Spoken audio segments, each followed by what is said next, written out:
continue de tout le temps et en tout lieu dans nos vies. Élevons nos voix. Demandons que l'Esprit de Dieu puisse nous saisir encore en ce moment, qu'il demeure dans nos vies. Élevons nos voix, prions, bien-aimés. Saint-Esprit, prends le contrôle de ce moment. Viens encore saisir tout un chacun de nous. Remplis-nous encore, Esprit de Dieu. Remplis, Esprit de vérité. Esprit de justice, viens dominer.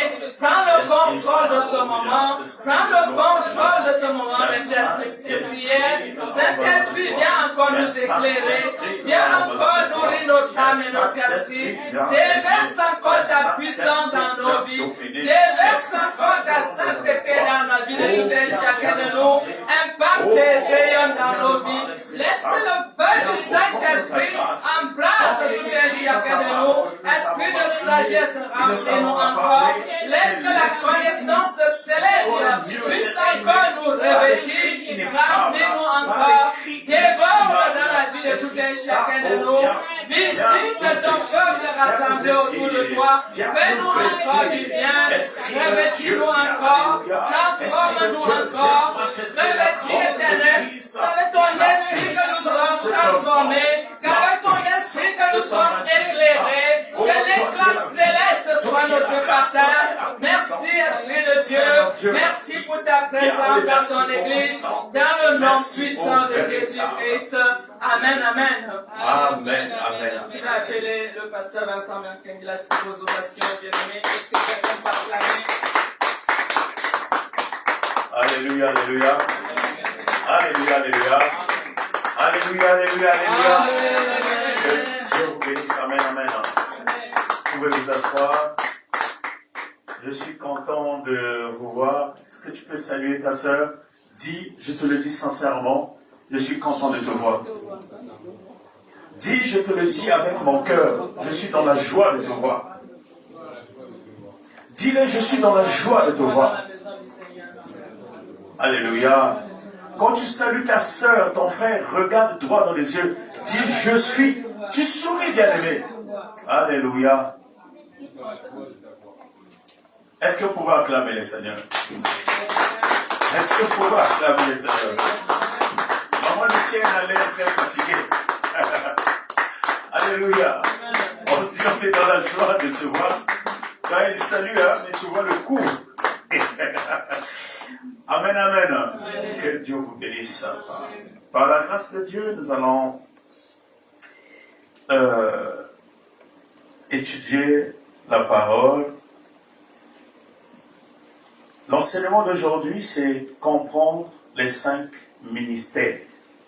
Nous allons parler de ministères. Par la grâce de Dieu, je vais aller lentement, calmement, pour que chacun de vous puisse me comprendre. Alors, j'ai tiré mon enseignement d'abord dans le livre d'Éphésiens 4, versets 11 à 12. Nous parlons de 5 ministères. L'Église aujourd'hui a une confusion dans le ministère. Il y a des gens qu'on a consacrés prophètes, mais quand tu vas regarder ses enseignements, quand tu regardes son cursus, son profil prophétique, on retrouve plus que le pasteur. Nous voyons certaines personnes qu'on appelle docteurs, qui ont été consacrés, appelés docteurs, mais on retrouve dans sa façon d'enseigner, dans sa façon d'agir, la posture d'un évangéliste. Voilà pourquoi Dieu m'a inspiré que je puisse vous enseigner, que vous puissiez comprendre c'est quoi un pasteur, c'est quoi un apôtre, c'est quoi un évangéliste, c'est quoi un prophète. Alléluia. Amen, amen. L'église est là. Amen, amen. Est-ce que l'église est là? Amen, amen. Éphésiens 4, versets 11 à 12. La Bible dit, il a donné les uns comme apôtres, les autres comme prophètes, les autres comme évangélistes, les autres comme pasteurs et docteurs, pour le perfectionnement des saints en vue de l'œuvre du ministère et de l'édification du corps de Christ. Parole de l'Éternel. Amen. Regardez la lecture que j'ai faite. Vous allez remarquer souvent, la Bible utilise, il a appelé les uns comme prophètes, comme apôtres, comme pasteurs. Alors, le mot comme, c'est un adverbe. Et le mot comme aussi, c'est une conjonction, mais qui est utilisé dans le comparatif. Quand on dit comme, c'est-à-dire c'est une forme de ressemblance. Donc si la Bible dit, il a appelé, il a donné les uns comme apôtres, en quelque sorte, nous ne sommes pas des vrais apôtres. L'Église est là. Amen, amen. Si Dieu dit nous sommes comme les pasteurs, si on dit lui il est comme un loup, cet animal est comme un loup, ça veut dire cet animal-là n'est pas un loup. Je me fais comprendre. Amen. Si on dit ce chien, il est comme un lion, ça veut dire il n'est pas lion, mais il ressemble à un lion. Donc pour comprendre, nous tous, le vrai pasteur, le vrai apôtre, le vrai prophète, le vrai docteur, c'est Jésus-Christ. Amen. Est-ce que je suis en train de parler? Amen, amen. J'aimerais que nous tous, que chacun de nous puisse comprendre que nous avons tous des imperfections. Amen. Le but de ministère, c'est quoi? Il a dit, il a donné les uns comme apôtres, les autres comme prophètes, les autres comme évangélistes, et les autres comme pasteurs et docteurs, pour le perfectionnement des saints. Si on dit pour perfectionner, ça veut dire que nous ne sommes pas parfaits. On perfectionne quelque chose qui a des imperfections. Et le but de nos ministères, le but que je suis pasteur, c'est pour perfectionner le corps de Christ. L'église est là. Amen. L'église est là. Amen. Alors, aujourd'hui nous allons voir le prophète. Qu'est-ce que l'Église pense sur le prophète? C'est quoi un prophète? Quelqu'un peut me répondre? C'est quoi un prophète, la sœur?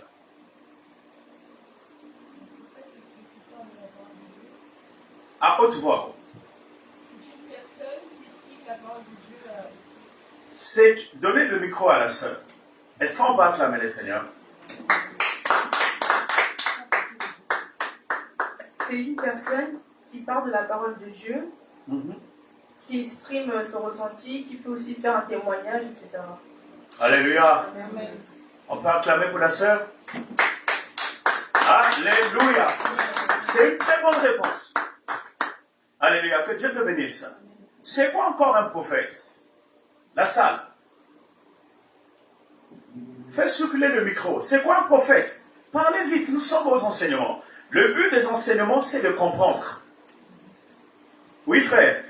Un prophète, ça peut être un homme de Dieu qui peut avoir des visions sur ta vie, qui peut te les dire, qui transmet, je ne vais pas dire comme un devant, mais qui transmet des visions qu'il a sur toi. C'est correct aussi, c'est bien. Est-ce qu'on peut acclamer pour le frère aussi? Mais acclamer pour le frère. Alléluia. Aujourd'hui, il ne fait pas chaud. Vous êtes fatigué ou quoi? Alléluia. Il ne fait pas chaud. La température est bonne aujourd'hui. Donc, vous devrez être en forme. Alors, Maman Lucienne, tu allais dire quelque chose sur le prophète? Donne le micro à notre maman. À haute voix. Un prophète, Un prophète, oui. c'est celui qui dit la parole de Dieu dans ce qui va se passer, qui prophétise, qui dit les choses à venir. Alléluia. Amen. C'est correct aussi. Est-ce qu'on peut acclamer les seigneurs? Est-ce qu'on peut acclamer les seigneurs? Alléluia. Oui, la sœur. Un prophète, c'est un ministre de Dieu. Un prophète, c'est un ministre de Dieu, oui. Oui, qui peut révéler la parole de Dieu, qui peut nous révéler la parole de Dieu, qui peut avoir des révélations venant de la part de Dieu. Ok. Est-ce qu'on peut acclamer le Seigneur pour la sœur? Alléluia. Alors écoutez, un prophète, c'est celui qui parle au nom de Dieu, donnant le message de sagesse, dénonçant le mal, dictant la conduite à tenir. Vos réponses sont toutes correctes. Personne n'a tapé à côté. Mais moi, j'aimerais que vous sachiez la teneur, la profondeur réelle d'un prophète. Parce qu'au jour d'aujourd'hui, il y a confusion dans le corps de Christ. Lorsqu'on parle du prophète, nous voyons plus quelqu'un qui dit l'avenir. Alors que ce n'est pas ça principalement qui caractérise le prophète. Le prophète, c'est celui qui parle au nom de Dieu, donnant le message de la sagesse, dénonçant le mal et dictant des conduites à tenir. Alors, nous allons voir encore une autre définition de prophète. En islam et en arabe, le prophète est appelé Nabi, qui veut dire l'homme chargé de transmettre le message de l'unicité divine et d'un monothéisme adamique pur. Ça, c'est dans l'islam. Ça ne nous intéresse pas trop, mais il est important de savoir. Pour eux, le prophète, c'est Nabi, un homme chargé de transmettre le message de l'unicité divine, d'un monothéisme adamique pur. Mais écoutez, quel est le rôle du prophète? Déjà, quand vous prenez le mot prophète, c'est un mot français. Quand tu sépares ce mot en deux, il y a le mot pro. Alors, qu'est-ce que vous fait penser le mot pro? Oui, frère.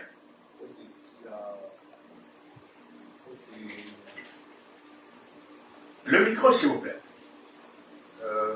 Quand j'entends le mot pro, je pense à ce qui est prédit, à la prédiction. Alléluia. Donc, le mot pro parle de l'avance. Alléluia. Quand tu dis procéder, c'est dévancer. Quand on parle de proto-état, c'est des anciens états, c'est-à-dire des états un peu bruts qui n'est pas encore réellement civilisés. Mais le pro, c'est comme provision. Le mot pro parle de projection, de l'avenir, de l'avance. Et le mot, donc là c'est en grec. Alléluia. Donc en grec, quand on le sépare, nous trouvons le mot pro. Et le deuxième mot qu'on trouve, c'est prophète. Au lieu de prophète, donc le fait là, en grec, ça donne pheizen. Pheizen qui veut dire dire. Donc ça donne pro-dire. Alléluia. Donc pro-dire veut dire prédire.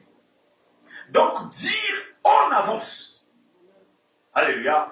Mais le prophète ne dit pas en avance l'avenir. La confusion, elle est là. Le prophète dit en avance la parole de Dieu. C'est quelqu'un qui reçoit l'exclusivité de la doctrine. L'église est là. L'église est là. Suivez-moi bien. Le prophète, ce n'est pas celui forcément qui prophétise. Ce n'est pas parce qu'il est appelé prophète, il faut qu'il prophétise. Alléluia. Le rôle du prophète, c'est de nous apporter les informations célestes. Exposer la pensée de Dieu en avance. Le rôle du prophète, ce n'est pas forcément de te dire que tu vas te marier. Ce n'est pas forcément de te dire que tu vas devenir riche. Ça, ce n'est pas la parole de Dieu. L'église, est-ce que vous êtes là? Suivez-moi bien. Si on a des difficultés, si on est manipulé, et si nous sommes médiocres spirituellement, parce que nous ne connaissons pas les choses, souvent dans l'esprit du commun de mortels, on pense que le prophète est supérieur au pasteur. Nous pensons que le prophète est supérieur hiérarchiquement ou spirituellement que l'apôtre. Tous les ministères, personne n'est en dessous. Dieu fait grâce à qui il veut. Alléluia. Et tous ces ministères ont pour rôle de perfectionner les saints. Est-ce que quelqu'un est là? Est-ce que quelqu'un est là? Alors, écoutez. Le rôle du prophète, dans sa mission prophétique, c'est de nous annoncer la parole de Dieu. Et la plus grande prophétie, c'est le message venant de la part de l'Éternel. Quelqu'un peut me trouver 2 Timothée, chapitre 3, verset 16. Lorsque une prophétie n'a pas ces éléments que nous allons voir dans ce passage, ce n'est pas une prophétie. Le rôle de la prophétie, elle est là. Lis-moi, frère. La Bible déclare, Amen. toute l'écriture est inspirée de Dieu Toute écriture est inspirée de Dieu et utile pour enseigner, et utile pour enseigner, pour convaincre, pour convaincre, pour corriger, pour corriger, pour instruire dans la justice, pour instruire dans la justice, afin que l'homme de Dieu afin que l'homme de Dieu soit formé et équipé soit formé et équipé pour toute œuvre bonne. pour toute œuvre bonne. Reprends encore. Écoutez, le rôle du message, le rôle du prophète, c'est d'abord nous instruire. Dis, la prophétie doit instruire. La prophétie doit instruire. Dis, la prophétie doit m'instruire. La prophétie doit m'instruire. Continue, lis. Toute l'écriture est inspirée de Dieu Donc, toute écriture est inspirée de Dieu. et utile pour enseigner, Premièrement, l'utilité de l'écriture, c'est d'enseigner. pour convaincre, Et convaincre les âmes. pour corriger, Pour corriger. Si corriger, c'est qu'il y a eu des erreurs. Pour apporter des corrections. pour instruire dans la justice, Et pour instruire, pas dans la condamnation, mais dans la justice. Alléluia. Amen. Quelqu'un parmi nous fait quelque chose de n'est pas bien. Le problème, ce n'est pas de le torturer, mais de l'instruire dans la justice. Le corriger avec amour. Ce que tu as fait, ma soeur, mon frère, je n'ai pas aimé. Ne le fais plus. Écoutez, l'église n'est pas là pour se lever, torturer une soeur, torturer un frère. Est-ce que je suis en train de parler à quelqu'un? Ça, ce n'est pas le but de Dieu. Continue. afin que l'homme de Dieu soit formé et équipé pour toute œuvre bonne. Amen. Amen. Alléluia. Amen. Alors, il y a une frontière qui est tellement fine qui séduisent. Vous avez remarqué, parmi nous, les chrétiens aiment qu'on leur prédise l'avenir. Beaucoup aiment qu'on puisse leur dire le futur. Écoutez bien, aimés. Il y a ce qu'on appelle la divination. Les prophéties, parfois tu peux penser que tu es en train d'écouter une prophétie, mais ce n'est qu'une divination. L'église est là. Suivez-moi bien. Ma soeur, ne sois pas flattée par une personne qui est en train de prophétiser sur toi. Amen. Parce que la prophétie doit t'instruire. Frères et sœurs, tu dois aimer quelqu'un qui te blâme souvent. Est-ce que je suis en train de parler à quelqu'un? Est-ce que vous savez l'expression de quelqu'un qu'on aime? Pour savoir si ton père t'aime, ta mère t'aime, la personne est rigide, stricte avec toi. Oh, est-ce que je suis en train de parler à quelqu'un? Vous savez, nos églises, les gens quittent nos églises à cause de notre rigidité. Si nous sommes rigides parce qu'on vous aime. Est-ce que quelqu'un comprend ce qu'on dit? Bien aimé, quand tu aimes quelqu'un, tu ne peux pas vouloir que la personne se perde. Et quand on aime, on pardonne toujours, quel que soit le mal que la personne a fait. Dis à toi, personne, je te pardonne, ma soeur, et je te porte à cœur.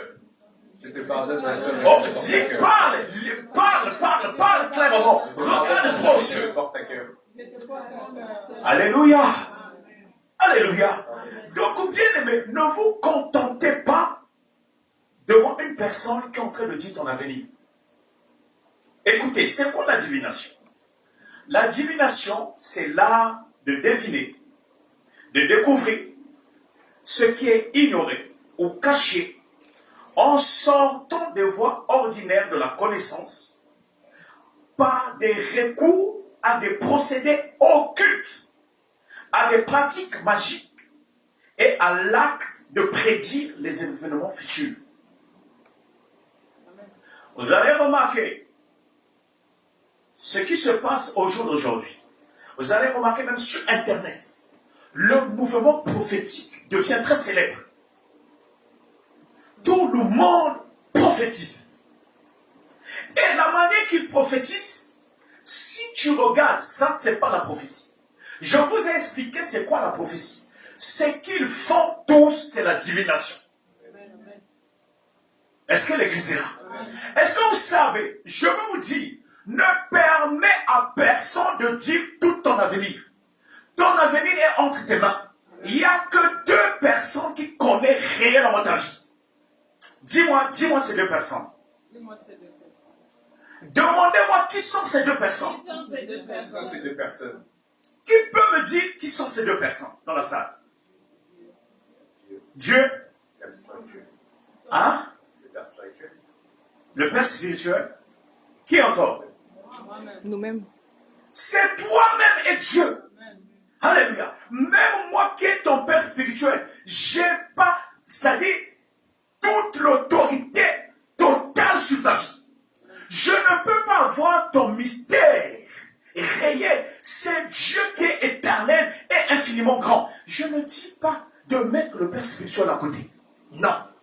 Il y a des choses, c'est Dieu seul qui connaît et toi-même. L'église est là. L'église est là. Vous savez, vous devrez aimer un pasteur qui vous dit la vérité. Est-ce que je suis en train de parler à quelqu'un? Moi, je ne connais pas toute ta vie. Ta vie, il n'y a pas d'informations qui vont t'arriver dans la vie sans que Dieu le sache ou Dieu te le révèle. L'église est là. Donc, un prophète, un pasteur peut te dire toute ta vie. Même si ce qu'il est en train de dire, c'est réel, mais ce n'est pas la vérité. Même si tout est correct, il dit ton nom, il dit, il signe ta famille. Alors que nous avons appris que la parole de Dieu, elle est annoncée pour instruire, corriger. Et quoi? Et quoi? Et enseigner et convaincre et enseigner dans la justice. Alléluia. Mais si quelqu'un te dit, je suis en train de voir, quand vous voyez au jour d'aujourd'hui, Dieu ne peut pas, même si quelqu'un est sorcier dans l'église, Dieu ne peut pas permettre que moi je m'élève, qui est prophète, que je puisse dire, la sœur, si ta vie est bloquée, c'est ta mère qui est en train de te tuer. C'est ta mère. Il y a des choses, ça se dit pas en public. Alléluia. Il y a des choses, même si ton fils ou ta fille, elle est sorcière. Le but de l'église, c'est pas de séparer les familles. Le but, est-ce que lorsque nous avons lu la définition de la parole de Dieu, est-ce que nous avons vu Dieu dit que la parole de Dieu est donnée pour séparer la famille, pour tuer les sorciers, pour tuer les pères, pour tuer et condamner. L'église est là. Amen.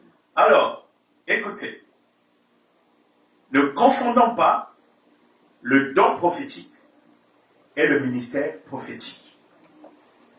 L'église est là. Amen. On ne bâtit pas une église parce que tu as des dons.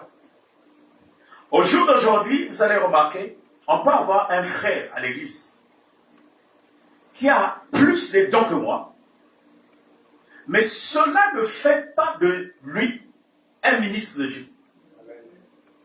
Est-ce que je suis en train de parler à quelqu'un? Au jour d'aujourd'hui, chacun de vous, vous avez des dons.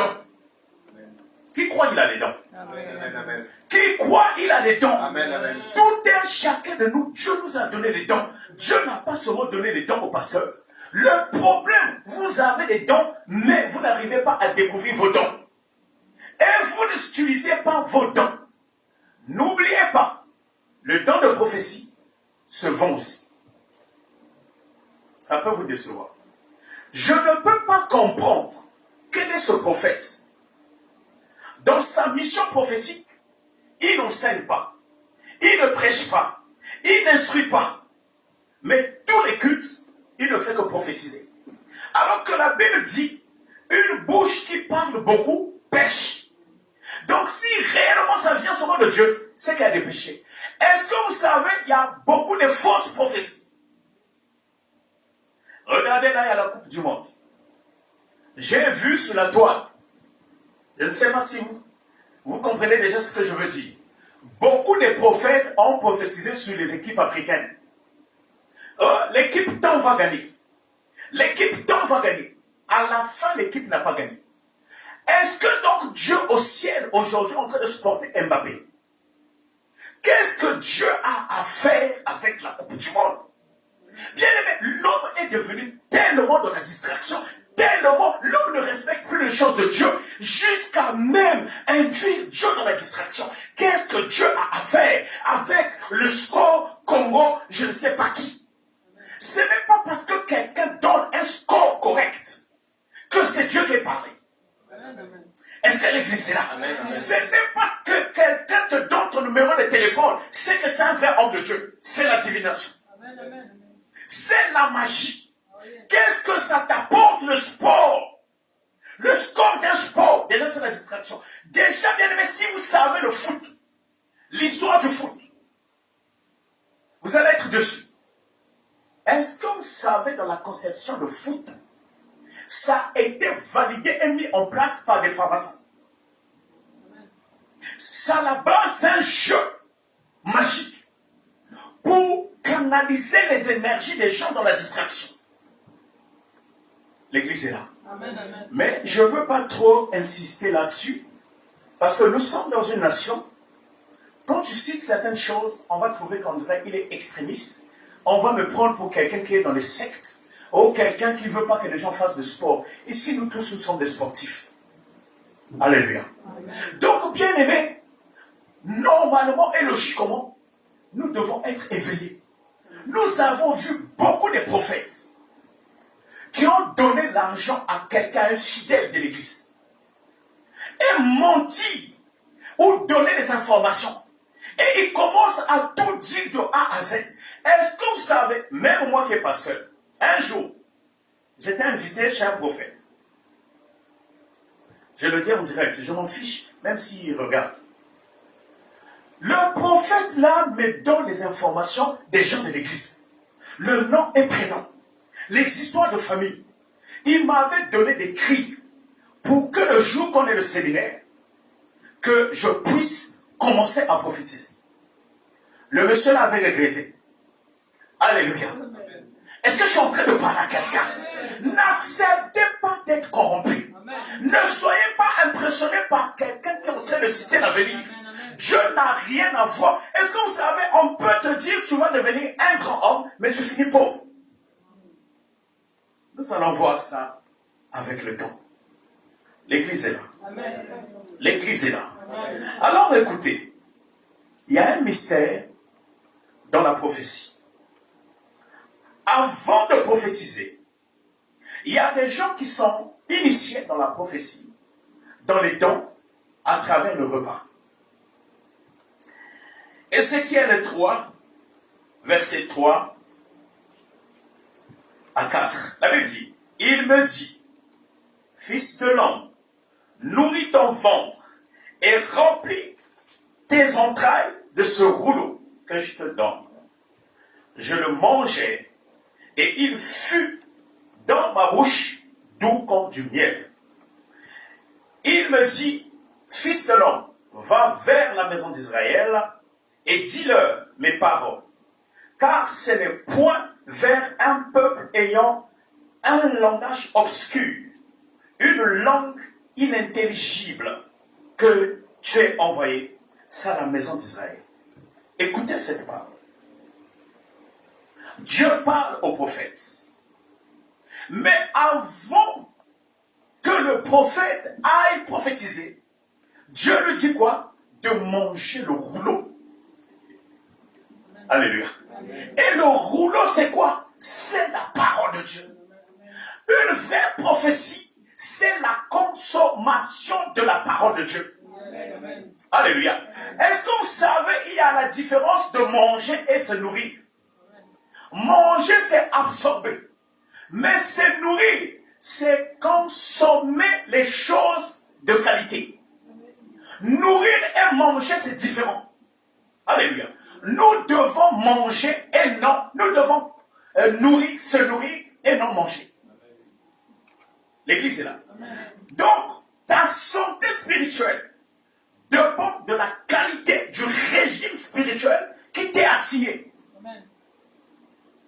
Lorsque tu es nourri spirituellement bien, la prophétie est sous tes entrailles.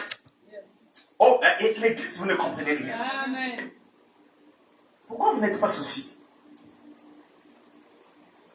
Lorsque vous mangez, vous consommez la parole de Dieu, la prophétie est à l'intérieur de vous. Amen, amen. La vraie prophétie, c'est toi-même qui possèdes la prophétie de ta vie. C'est à toi-même de dire ce que tu dois être dans la vie. Amen, amen. Ouais, je suis en train de parler à quelqu'un. Amen, amen. Il n'y a pas un sorcier qui peut prédire un mauvais sort sur tes enfants, sur ton avenir. C'est Amen, d'abord amen. toi. Amen. Mais le problème, il faut que tu consommes la parole de Dieu. Amen, Dis, amen. je dois consommer le rouleau. Je dois consommer le Dis, rouleau. je consomme le rouleau. Je consomme le rouleau. Regardez bien aimé. Ézéchiel, Dieu dit, consomme, mange ce rouleau. Et vois. Pourquoi? Il lui envoie devant un peuple instruit. Un peuple qui connaît aussi la parole de Dieu. Pourquoi les gens viennent vous donner des fausses prophéties? Parce que vous n'êtes pas instruits selon le Seigneur. L'église, les jours qu'on donne les enseignements, les gens sont absents. Comment est-ce qu'on ne va pas te manipuler? Comment est-ce que tu ne vas pas voir quelqu'un qui vient? Tu ne sais pas ce qu'il a dans la poche pour voir ta vie. Regardez tout ce monde-là qui disent la vie. Allez voir dans leur famille. Il y a des gens qui sont malades graves. Et tout ce monde-là qui prédisent la vie, ils sont toujours dans les pays pauvres. Bien aimé, la Bible dit, à travers un seul prophète, Israël a été délivré. Amen. Israël avec Moïse, le grand prophète Moïse, il a lutté devant Pharaon. À l'époque, Pharaon était plus puissant que Vladimir Poutine, plus puissant que Donald Trump. Pharaon, c'est lui qui présidait la terre, qui régnait, qui dominait hiérarchiquement. Mais Moïse, qui n'avait pas de chars, qui n'avait pas des armes, qui n'avait pas de obus, mais l'onction prophétique avec lui, il a sauvé tout un pays. Qui sont ces prophètes qui n'arrivent pas à sauver les nations? Je déclare que prophétesse et prophète de ta vie. Je dis que le prophète et la prophétesse de ta vie. Amen. Alléluia. Amen. Bien-aimé, si Dieu dit, mange le rouleau, et à la fin, la personne qui a mangé le rouleau commence à prophétiser.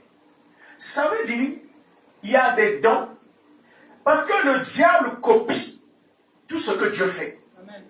Bien aimé, ça veut dire aussi, tu peux aller chez un magicien, il peut te donner quelque chose à manger, tu commences à voir. Je vais vous dire, en Afrique, jusqu'à aujourd'hui, il y a des groupes de prière. Moi, quand j'étais enfant, j'ai fréquenté le groupe de prière. Et je vais vous dire une chose. Ces groupes de prière-là, ils n'ont jamais fait de théologie. Ils n'ont jamais fait les études bibliques. Ils ne célèbrent même pas les mariages, ni les baptêmes. Mais il faut voir quand ils prient, ils vont te dire ta vie de A à Z. Il y a aussi des miracles. Et dans ces groupes de prière, on pouvait ouvrir des yeux spirituels. En te donnant certaines tisanes, les écorces à manger, et certains trucs te coupaient dans les yeux. Il y avait des gens qu'on ouvrait les yeux qui commençaient à voir l'avenir. L'église est là. Amen, amen. L'église est là. Amen. Allez regarder beaucoup de pasteurs, des hommes de Dieu qui sont célèbres, mais qui partent chez le vaudou. Nous prêchons Christ. Nous critiquons ceux qui sont dans les tradis praticiens. Est-ce que vous savez, beaucoup des hommes de Dieu travaillent avec les tradis praticiens? Amen. Amen. L'église est là. Amen. Ils ont pris la Bible. Ils prêchent Jésus. Mais en bas, c'est des magiciens. Yes. Voilà pourquoi je vous ai dit, ce n'est pas les dons qui caractérisent un homme de Dieu. Amen, amen. Ce qui caractérise un homme de Dieu, c'est la parole de Dieu. Amen, amen, amen, amen, amen. Alléluia. C'est la parole de Dieu qui caractérise un homme de Dieu, pas les dons. Et on ne bâtit pas un ministère avec les dons. Bien aimé, si tu pars chez quelqu'un, tout de suite, il commence à te dire sa vie. Il commence à te dire ta vie. Il commence à prophétiser. Elle est satanisme, il est sataniste. Dieu, la Bible dit, je suis saint.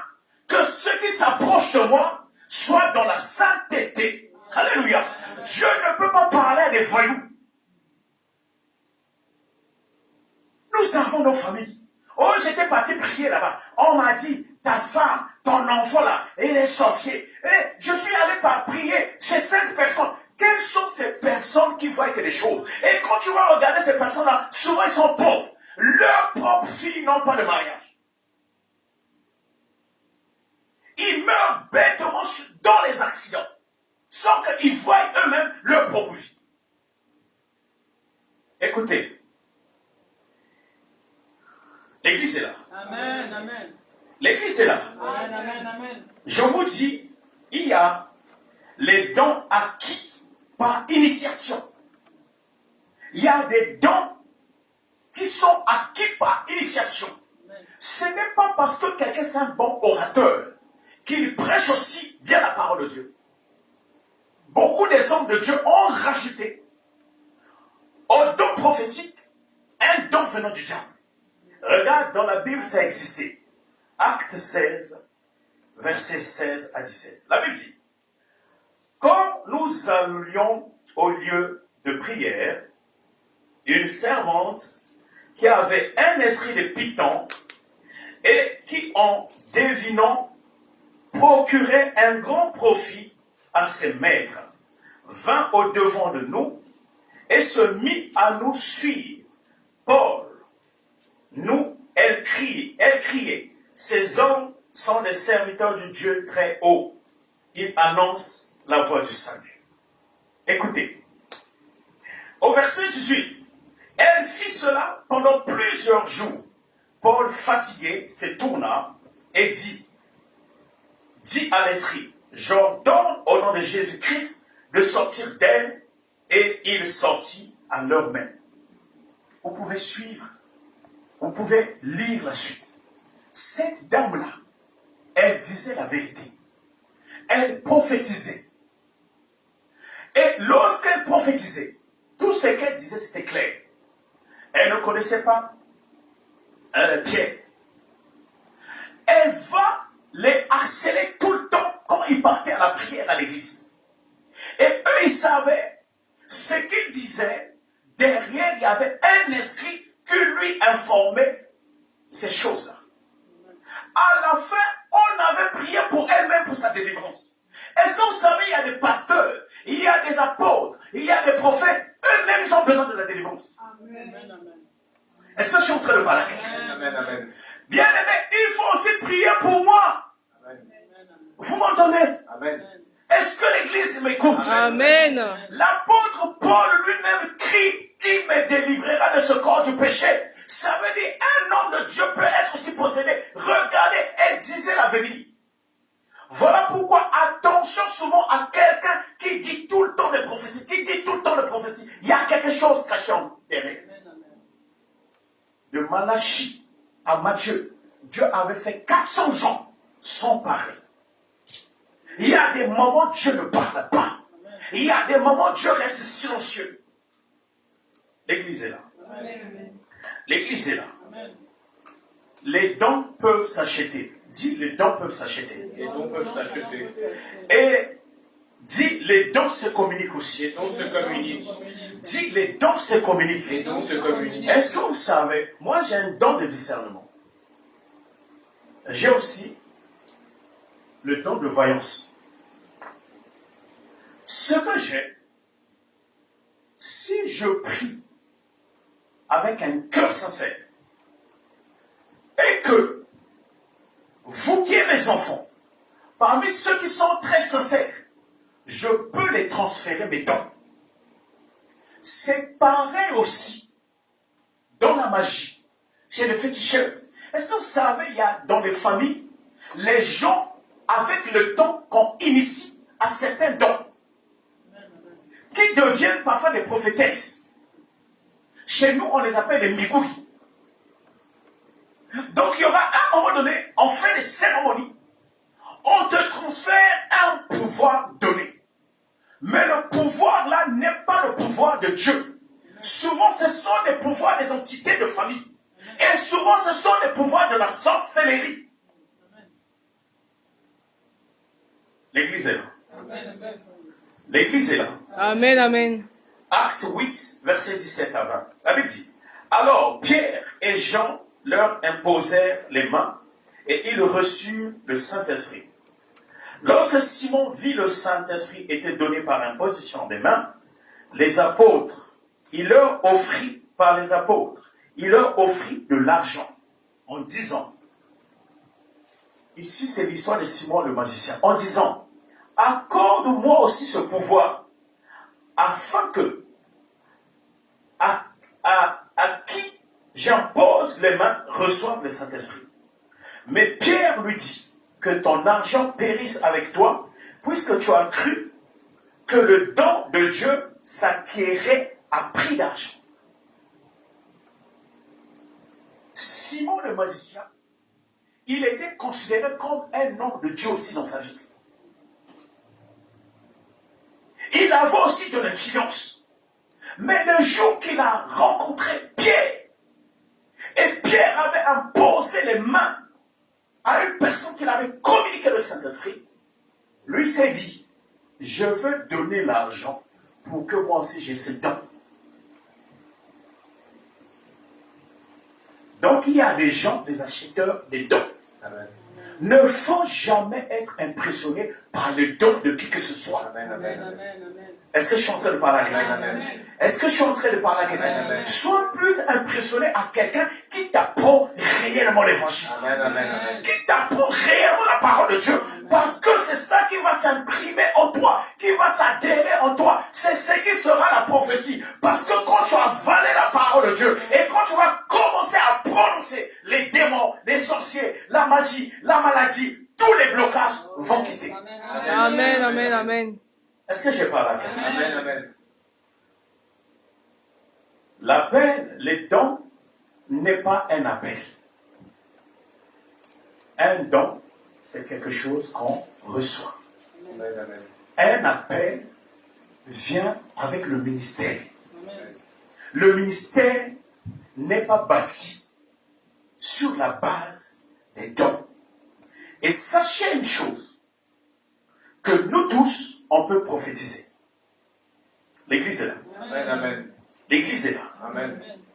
Dis-moi si je peux prophétiser. Moi aussi, je peux prophétiser. Dis-moi si je peux prophétiser. Moi aussi, je peux prophétiser. Dis-moi si je suis prophète. Moi aussi, je suis prophète. Dis-moi si je suis prophète de ma Moi vie. aussi, je suis prophète de ma vie. Alléluia. Amen. 1 Corinthiens 14, verset 31, la Bible dit quoi? Car vous pouvez tous prophétiser successivement, afin que tout soit instruit, que tout soit exhorté. Les esprits de prophètes sont soumis aux prophètes. Car Dieu n'est pas un Dieu de désordre, mais de paix, comme dans toutes les églises des saints.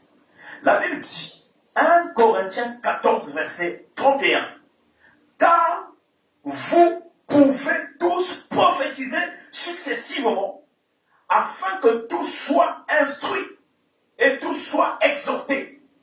Déjà ici, la Bible dit, vous tous pouvez prophétiser. Mais Amen. par contre, la prophétie que vous donnez, le but est quoi? Pour que tout le monde soit instruit. L'église est là. Amen, amen. Est-ce que quand on dit la France va gagner 8-2 contre Portugal, est-ce que c'est une instruction? Ce n'est pas une distraction. Lorsque quelqu'un te dit, je vois le nom de ton père, de ta mère, qu'est-ce que Dieu a à faire avec le nom de ton père et ta mère? Est-ce que Dieu ne connaît pas le nom de ton père et ta mère? Et souvent l'église, quand on dit ça, tu vois la soeur, oui, parfois tu pleures. Mon peuple périt par manque de connaissance, parce que tu n'es pas instruit, tu es bébé spirituel. Regardez s'il y a des gens qui parlent en langue, qui tombent en transe, ils sont où? Si ce n'est pas de la distraction, beaucoup tombent dans les églises par émotion. Parce que moi, il faut m'expliquer quand vous tombez. Qu'est-ce que vous voyez? Quel message que vous m'apportez? Et que veut dire tomber? Et à toute fois qu'on vous parle en langue, rakababa, shikondoko, rakababa, shikite, ça veut dire quoi? Je ne condamne pas de parler en langue. Mais par contre, j'aimerais savoir si c'est un message que tu reçois de Dieu.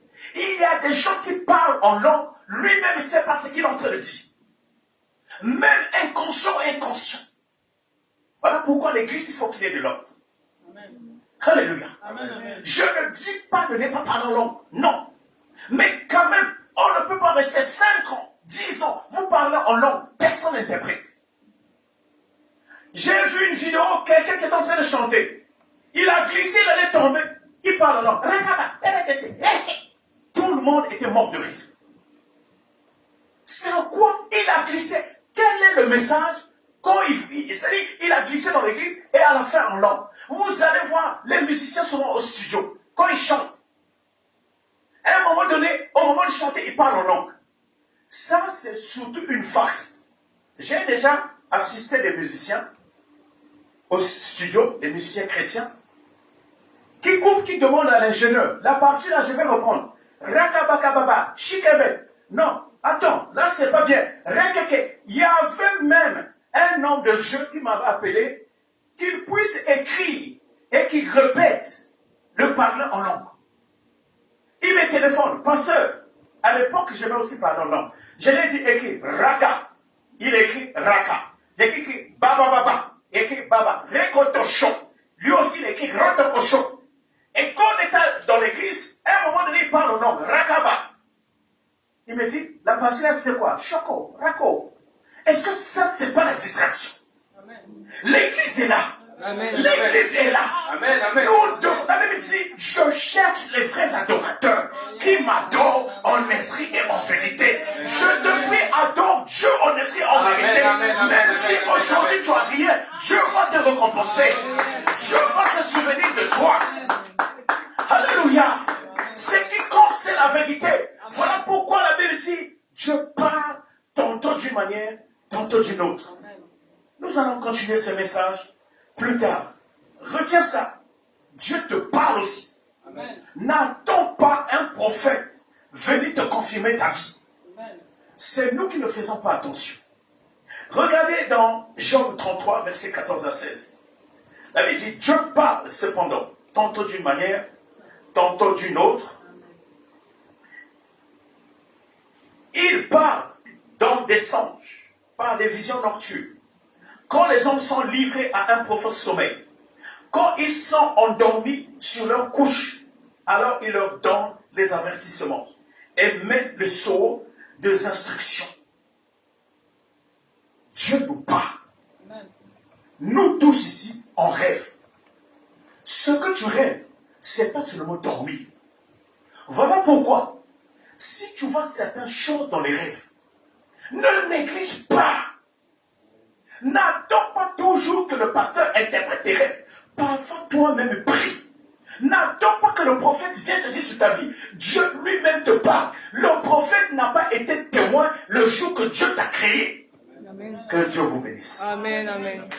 Je dis que Dieu vous bénisse. Amen, amen, amen, amen, amen. Je déclare que Dieu vous bénisse. Amen, amen, amen, amen. Je déclare que Dieu vous bénisse. Alléluia. Est-ce que quelqu'un peut acclamer le Seigneur? Est-ce que quelqu'un croit qu'il est béni? Bien-aimés, nous allons encore dire merci à Dieu. Car la Bible déclare que la parole de Dieu est comme un marteau qui brise le joug. Nous allons demander que ce que nous avons reçu puisse nous sortir de la captivité intellectuelle, la captivité émotionnelle. Élevons nos voix, bien-aimés. Demandons que nous trouvions l'équilibre avec tout ce que nous avons reçu en ce jour. Prions, bien-aimés. Éternel puissant, merci pour ce moment, merci Seigneur, toi qui nous as encore environnés à travers ta parole, Seigneur, que cela soit ancré en tout un chacun de nous. Éternel, laisse que cela puisse créer en nous la stabilité intellectuelle, Seigneur, que cette connaissance céleste puisse encore nous éclairer dans tous les domaines. Dieu puissant, merci. Merci Seigneur pour cette semence, qu'à travers cette semence des âmes soient sauvées dans tous les quatre coins de la terre. Merci puissant guerrier. Merci Emmanuel pour cette parole qui est vérité et vie. Laisse que cette semence, Seigneur, soit un guide pour chacun de nous. Dieu vivant, béni sois-tu pour ce moment. Que ta gloire continue d'être manifestée dans les vies à travers ce moment. Dieu puissant, merci. Merci pour ce moment. Dans le nom puissant de Jésus-Christ. Amen, amen.